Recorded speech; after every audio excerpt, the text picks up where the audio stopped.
আটক হওয়া 7 পরিযায়ী শ্রমিক বাড়ি ফিরলেন আতঙ্ক নিয়ে, ভবিষ্যৎ ঘিরে চরম অনিশ্চয়তা। হরিয়ানার গুরুগ্রামে বাংলাদেশি সন্দেহে আটক হওয়া মালদা জেলার 7 জন পরিযায়ী শ্রমিক ছাড়া পাওয়ার পর অবশেষে বাড়ি ফিরলেন। এদিন সকালে তারা ফিরে আসেন হরিশ্চন্দ্রপুর থানার রাঙ্গাইপুর গ্রামে। যদিও তাদের মুক্তি মিলেছে, তবু মনের মধ্যে রয়েছে তীব্র আতঙ্ক।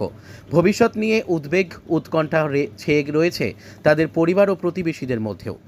স্থানীয় সূত্রে জানা গিয়েছে, পেশায় রাজমিস্ত্রির জোগাড়ে যুক্ত এই 7 জন শ্রমিক হরিয়ানার একটি নির্মাণস্থলে কাজ করতে গিয়েছিলেন। সেখানে স্থানীয়দের সন্দেহ হয় যে তারা বাংলাদেশি নাগরিক। এরপরই পুলিশ তাদের আটক করে। দীর্ঘ জিজ্ঞাসাবাদের পর নথিপত্র যাচাই করে ছেড়ে দেওয়া হয় তাদের। ছাড়া পেয়ে গ্রামে ফিরে এলেও আতঙ্ক কাটছে না তাদের। পরিবারের লোকজন বলছেন, এইভাবে নির্দোষদের ধরা হলে ভবিষ্যতে কেউ আর বাইরে কাজ করতে যাবে না।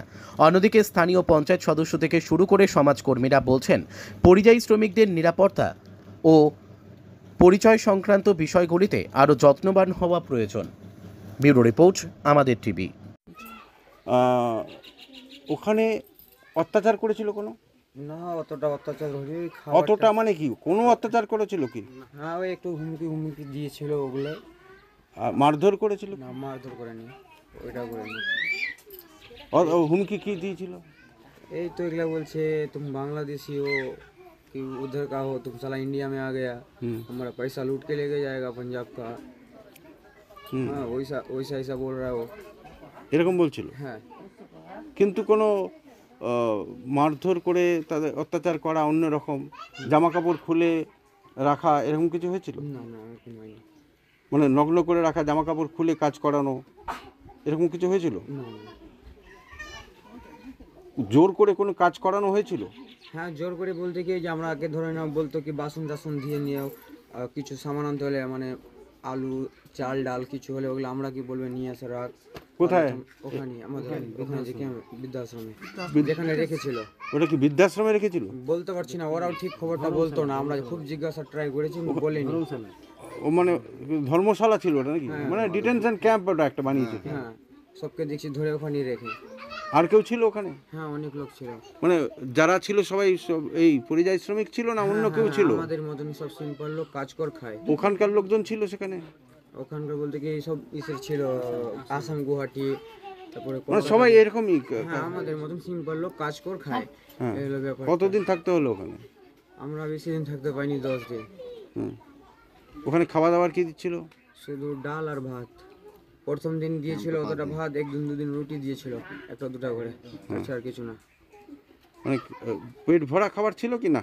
না, অতটা ধরতে গেলে না, পুরাটা না।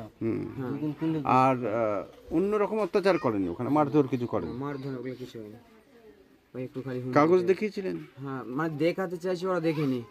যখনই কিছু বলতে যেতাম, নিগুলো আন্দর যাও, মানে কিছু বলতে দিত না, জায়গা বলা যায়, তার মধ্যে ভিতরে পাঠিয়ে দিত না, আমরাকে বাইরে যেতে দিত কোথাও না। আবার তো যেতে হবে? আবার তো ওখানে যেতে হবে? আমরা তো যেতেই হবে, কাজ করতেই হবে, নি খাবো কি, আমার কামানে বলে কেউ নাই। এখানকার যারা বিধায়ক আছে, মন্ত্রী বলছে নাকি 5 লক্ষ টাকা করে লোন করে দেওয়ার ব্যবস্থা করবে, সেটা দিয়ে হবে তাহলে কি? আর হ্যাঁ, তো হয়েই যাবে না। এখান থেকে কাজে অন্য কোথাও যেতে হচ্ছে কেন? ওই তো আমাদের এদিকে কিছু হচ্ছে না, কিছু জমানো করতে পারছি না, বাইরে যাচ্ছি তো। এখানে কোনো কাজ নেই? না। এখানে কোনো কাজ নেই? না। হ্যাঁ, মানে এখানে কি কোনো জমি আছে বা অন্য কোনো কাজ নেই? রোজগারের কিছু নেই? জমির কাজ ওগুলা তো কিছু হবে না, রোজগার নেই? না, ওগুলো কিছু নেই। মানে তাই যেতে বাধ্য? হ্যাঁ, যেতে বাধ্য আমরা। তো সবাই যাবে তাহলে? তা আবার ওইখানে যেতে হবে? চাই ওখানে হোক, চার কোথাও হোক, যেতেই তো হবে, তো আমরাকে তো সুরক্ষা তো চাই না। এখানে এসে তাহলে কাজ, এখানে তো মুখ্যমন্ত্রী বলছে এখানে থেকে যেতে, তো এখানে কাজ করে এরকম সে করবো যে আমরা আর কিছু কাজ দিলে আমরা ঠিকই করব, কিন্তু কাজ তো নেই। কাজ নাই, কি করে খাবো তাহলে আমরা? আমাদের জমি নাই, কিছু নাই, কাজ করেই খেতে হয়, চাই বাড়িতে ধান কাটি, চাই বাইরে কাজ করি, সময় সব কাজ করতে হয়। মানে মুখ্যমন্ত্রী যদি বলেও তাহলেও কোনো লাভ নেই এখানে থেকে, মানে কাজ না দিলে। হ্যাঁ, তাই তো? হ্যাঁ, হ্যাঁ। কি নাম? পরশন দাস স্যার। পরশন দাস। ওরা একটা ওই কি ডিসিশন ক্যাম্প বলছে না কি বলছে, আমি ওটা বলতে তো যা সিধা বলতে বলছে ধর্মশালা বলো করে। হ্যাঁ, তো ওখানে আপনাকে রেখেছিল, তো 4 দিন হলো 5 দিন হলো, তা কোনো ওই কাজ হচ্ছে না। ওখানে 4-5 দিন ধরে আটকে রেখেছিল। হ্যাঁ 4-5 দিন ধরে আটকে রেখেছিল। হ্যাঁ 5 দিনের পরে আমাদেরকে ছেড়েছে। হুম।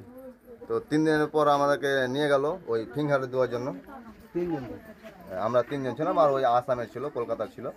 তো আমরা মানে এক গাড়ি গেলাম। তো আমাদেরকে বলছে খাড়ো করে একটা লাইন করে খাড়ো করলো সব দিকে 34 জন লোককে। তো 34 জন লোককেই বলেছে কি দুটা করে গুলি মারা দে না, আর যদি কম পড়ে তো আরও গুলি নিয়ে যা, কিন্তু দুটা করে সবাইকে গুলি মারবি, এনকাউন্টার করে দেবে। হ্যাঁ এই কথাটা আমাকে বলেছে। আমাকে কেউ সবাইকে বলেছে, মানে কে বলছিল? ওখানকার একটা ওই এসপি ছিল, উনি বলেছে। মানে এমনি ধমক ধমকাচ্ছিল, আমাকে ধমকাচ্ছিল। আমরা কেন ডরাবো? আমরা ডরাবো না, আমরা তো হিন্দুস্তানি নাগরিক, আমরা ডরাতে আসিনি এখানে, বুঝতে পারছো? তো আর কোনো নির্যাতন করেছে, মারধর দিয়েছে? না মারধর তো ওটা করেনি তো। আর তারপরে কোনো হুমকি দিয়েছে ওটার পরে? ওটার পর আরেকটা হুমকি দিয়েছে, কি? ওই যে মানে কারোর নাম মিলছিল না, তখন বলছে কি এরা তো আর কি নাম মিলছে না, এরা সোধাই পাঠিয়ে দাও বাংলাদেশ।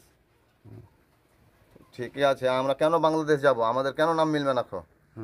একটু হয়তো আমরা ডরিয়ে আছি, আমাদেরকে ছোট ছোট চ্যাংরারা আছে, ওরা নাম ঠিক বলতে পারছে না। আলির জায়গায় হক বলে দিচ্ছে, আর হকের জায়গায় আলী বলে দিচ্ছে। কেন? ওই তো এখানে কিছু লিখে পড়াচ্ছে আর ওখানে কিছু বলছে, আর ওরা তো ফের মানুষ ওরকম না। তোমার নাম কি? আমার নাম উসমান আলী। তো সেখানে কি হক বলে দিয়েছিলে? আমাকে তো জিজ্ঞাসাই করেনি। আচ্ছা, অন্য যাকে জিজ্ঞেস করেছিল সে আলির জায়গায় হক কেন বলবে? সে নিজের নাম জানে না? আর নিজের নাম তো জানছে, বাবার নাম, বাবার নামটা যেখানে লিখে পেরেছে তাদের। তো আমি তো জানছি আমার বাবার নাম আজহার আলী, আমি আজহার আলী বলেছি। এই ছেলেটা ধরে নাও আর বাপের নাম হলো উত্তম দাস, এই উত্তম দাস ঠিক বলেছে, আর বাপের নাম হলো ঝুকরু দাস, এই শুক্র দাস বলে দিয়েছে। তো এখানে ওই দুটো নাম হয়ে যাচ্ছে। কাগজপত্র কি দেখিয়েছিলে? কাগজপত্র কি দেখিয়েছিলে? কাগজপত্র আমরা সবই দেখিয়েছিলাম, কিন্তু দেখছে না ওরা। কি কাগজপত্র দেখেছিলে? ওই আধার কার্ড দেখতে চেয়েছে, ভোটার কার্ড দেখতে চেয়েছে, প্যান কার্ড দেখতে চেয়েছে, সবই আমরা মাঙালাম। দলিলে ভেঙেছিল, আমরা সবই মাঙালাম, কিন্তু মাঙাচ্ছে ঠিক, কিন্তু দেখছে না। তো দেখবে তাহলে তো কাজটা হবে, কিচ্ছু দেখছে না, খালি মাঙাচ্ছে। জিজ্ঞাসা করছি, তার মধ্যে কিছু বলে না, তাও কি কখন ছাড়বে আর কিছু। আবার তো যেতেই হবে নাকি কাজে? হ্যাঁ কাজে তো যেতেই হবে, কাজ তো করতেই হবে, কাজ না করলে খাবো কি? কাজ না করলে খাবো কি আমরা? কাজে যেতে হবে। কাজে তো যেতেই হবে আমাদের। কোথায়? ওইখানে যেতে হবে। যেখানে জায়গা কাজে না, যেতেই যদি হবে। ওখানে যেতে প্রয়োজন পড়লে ওখানেও যেতে হবে। হ্যাঁ ওখানেও যেতে হবে। মানে হরিয়ানা যেতে হলে হরিয়ানাতেও যেতে হবে। হ্যাঁ হরিয়ানাও যেতে হবে, কারণ আমাদের এই দেশে কাজ নেই তো, আমাদের দেশে কাজ নেই, আমাকে ওই দেশে কাজে যেতেই হবে। গুজরাট হোক, হরিয়ানা হোক, দিল্লি হোক, পাঞ্জাব হোক, যে কোনো আমাকে দেশে কাজে যেতেই হবে। তো আমরা বাইরে গেলে তার মানে কি চাইছে? মানে নিরাপত্তা চাইছে। হ্যাঁ নিরাপত্তা চাইছি, যেন আমাদের উপরে কোনো ঝঞ্ঝট না হয়, কোনো অত্যাচার না হয়, কি না? আমরা এটাই চাইছি। আমার নাম হলো উসমান আলী। একটা সমস্যা হচ্ছেই, ওরা তো আপনার সামনেই বলছে যে কাজ এখানে নেই, তো বাধ্য হচ্ছে যেতে ওখানে। কি বলছেন আপনি? শুনেন, দিদি বলেছে কর্মচারীর মাধ্যমে এখানে কাজ হবে, এখানকার শ্রমিকরা এখানে কাজ করবে। যেহেতু বিজেপি সরকার আমাদের 2021 সালের পর থেকে সমস্ত টাকা পয়সা বন্ধ করে দিয়েছে, এনআরজিএসের টাকা বন্ধ, বাংলার বাড়ি বন্ধ, বাংলা আবাস যোজনা বন্ধ, সমস্ত কিছু কিন্তু বন্ধ করে দিয়েছে বলে আজকে এনআরজিএসের টাকা পাচ্ছে না, কাজ হচ্ছে না। 100 দিনের টাকা, 100 দিনের কাজ কিন্তু সেখান থেকেই এখানকার পরিযায়ী শ্রমিকরা যারা ছিল তারা কিন্তু কাজ করতো। কিন্তু তবুও দিদি 100 দিনের বদলে টাকা দিয়েছে, কাজ করেছে। কিন্তু এখানে তো বিজেপি সরকার সমস্ত কিছু বন্ধ করে দিয়েছে। কিন্তু বন্ধ করার আগেও তো ওরা যেত। বন্ধ তো না হয় হলো, কয়েক বছর হলো বন্ধ করেছে, গেছে। কিন্তু ওরা তো আজকে নতুন যাচ্ছে না, শুনেন। ওরা তো আরো আগে থেকেই যাচ্ছিল। কাজ করতে যাচ্ছে। শুনেন, এটা হচ্ছে আমাদের ভারতবর্ষ, বিভিন্ন রাজ্যের বিভিন্ন জায়গায় কাজ করতে যেতে, পারে। হ্যাঁ যেমন একদম। বিহারের পরিযায়ী শ্রমিকরা, বিহারের মানুষরা এখানে আমাদের বাংলায় এসে কাজ করছে। যেমন হরিশ্চন্দ্রপুরে যার যেটা কাজ সেটা কাজ করছে, যেমন মাখনার কাজ করছে বিহারের দারভাঙ্গা, তারা এসে কাজ করছে। আমাদের বাংলার যে আমরা যে বাংলার মানুষ, বাংলার সরকার তাদের উপর তো কোনো অত্যাচার করছে না। কিন্তু বিজেপি যেগুলো শাসিত রাজ্যে বাংলা ভাষায় কথা বললে বাংলাদেশি বলে তকমা দিচ্ছে। এটা কিন্তু আমরা বিজেপি সরকারকে আমরা ঘৃণা জানাচ্ছি। কিন্তু একটা তো স্বীকার করে নিচ্ছে যে সেই অনুযায়ী চাকরি বা কাজের তো একটা অভাব রয়েছে বলেই তো যাচ্ছে, এটা তো খুব স্বাভাবিক। না, মানুষ কাজ যাচ্ছে, মানুষ শুনেন, মানুষ তো ওরা বিভিন্ন যেটা বলছে জায়গায় সেটা শুনেন, সেটা কি খুব বিভিন্ন ওরা যেটা জায়গায় বললো বিভিন্ন মানুষ কাজ করতেই পারে, এটা সব জায়গায় মানুষ, এখানকার লোক যার যেটা কাজ, ও তো বললাম যে মানে যেখানকার মানুষ হয়তো এখানকার মানুষ ওখানে গিয়ে হয়তো কাজ করছে, হয়তো কোথাও সিমেন্টের কাজ করছে, আর কিছু করছে, কাজটা করতেই পারে। যার যেখানে হয়তো বিহারের লোক আছে, অনেকে ট্যাক্সি চালাচ্ছে, আর কিছু চালাচ্ছে, কোথায় তো অত্যাচার হচ্ছে না, কিন্তু বাংলা ভাষায় কথা বললে এটা অত্যাচার হচ্ছে, বাংলাদেশি বলে তকমা দিচ্ছে।